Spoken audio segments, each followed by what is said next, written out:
Hello everyone, I'm Lee Jiayi, the founder of Malva Studio. Today, I will show you the behind the scenes of Assassin's Creed Sisterhood stop motion animation project. As the documentary will be very long, I will separate this video into several parts. After I prepare the reference material, we will move on to the venue preparation prior to shooting. Okay, so here's my outdoor shooting scene for Assassin's Creed Sisterhood. As you can see, this is the castle diorama which shows up in the video. And then, yeah, as you can see, actually the sky is just the green screen by edit away with the After Effects. Okay, so these are the action figures that showed up in my stop motion animation.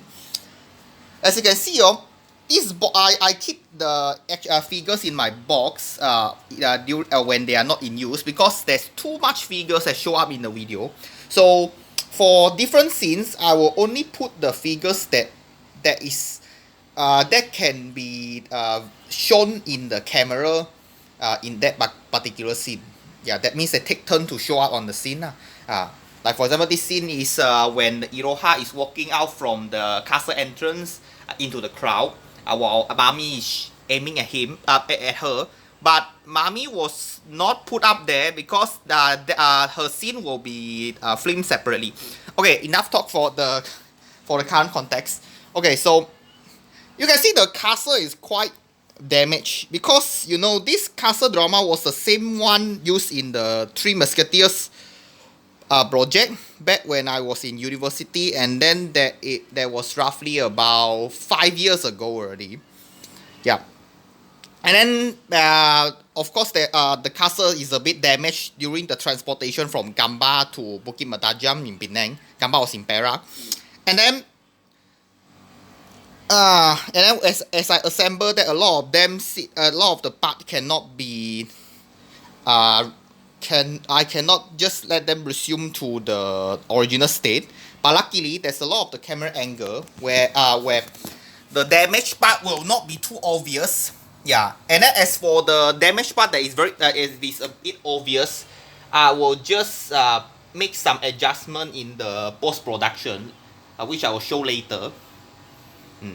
These are the Figma horse. And then for this one, Gilgamesh was not inside. Gilgamesh is in other place. Because at this angle, we don't see the Gilgamesh from there. So this one, I just make it with the cardboard, and then tie the stick up with the knot. This tying skill I learned it from when I was in police cadet. And then this is a wheel. I just make it with the aluminium tin, and then the rest is from the pla plate. Okay, so now I already show you around how's the outdoor look like. And then do you know this is actually my car garage? So originally my car was supposed to be here. But because of this project, I have parked my car outside my house for almost half of the year already. That black car is my car. And then you can see I just only rely on the light on the ceiling because I don't need the other lighting source for this video, because at least for the outdoor part, because this actually make the lighting in the actual video, the final product, more realistic, because the sunlight is coming directly from the top of the sky. And then as you can see, I do this outdoor shooting at night because only at the night my green screen and the lighting can perform well, because if it is in daylight, there will be a lot of the lighting is not so good in the morning. This is just a summary. Because if I want me to explain, there's actually a lot of the reason, but night is ideal for outdoor shooting, at least. For the indoor, I can do it for whole day, which I'll show later. Okay, so for outdoor, what I use for the stop motion animation includes, like for example, of course you need the camera. In this case, I use the webcam. This is a Logitech webcam. I connect it to my laptop, which has a Dragon Frame software, which is a very useful stop motion animation software. I won't talk too much about how to use this software. So if you want a more detailed tutorial for it, you can either comment under my video, or you can just go to check out the other YouTuber who do stop motion animation as well, who also have the Dragon Frame tutorial, because the matter is almost the same. But later I will still show roughly my step to create the animation. And then of course, if you have a camera, you have the software, you must have a tripod. Tripod, I have two kinds of them. One is the tall one, this tall one, so that I can shoot the scene from an elevated position like this one, because in this scene I have to shoot the Iroha from the sky. I think you recognize this scene in the video. And then this one is the tripod when I want to shoot the photo at a lower position, lower elevation position. I just put my webcam away from the tripod here and then move it to here. And then, yeah, of course, if you want to make sure your figures stand well, usually when they make a stop motion animation, they will have a rig. They will have a special rig for to do the stop motion animation. But since I don't have that kind of the rig, I just use the Figma support to support my figure to make them stable. Of course, this one, the reason why I use the rig for Iroha is because she's walking.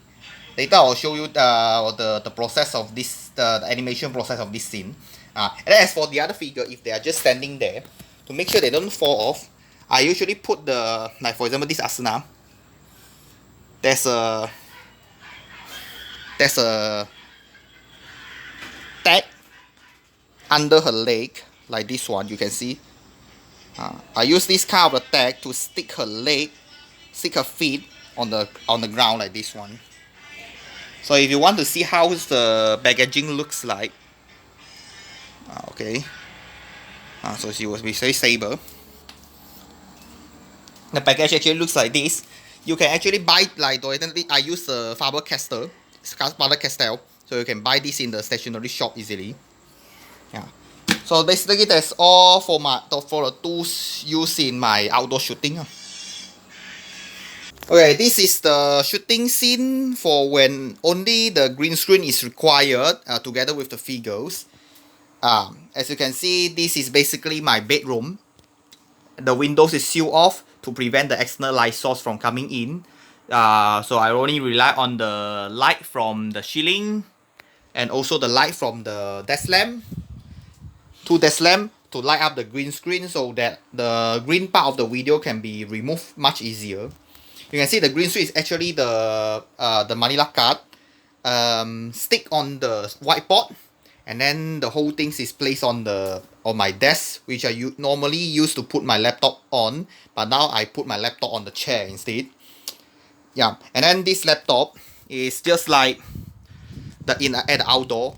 I connect it with the webcam, Logitech webcam, and then this laptop, of course, I have the Dragon Frame software turned on right now.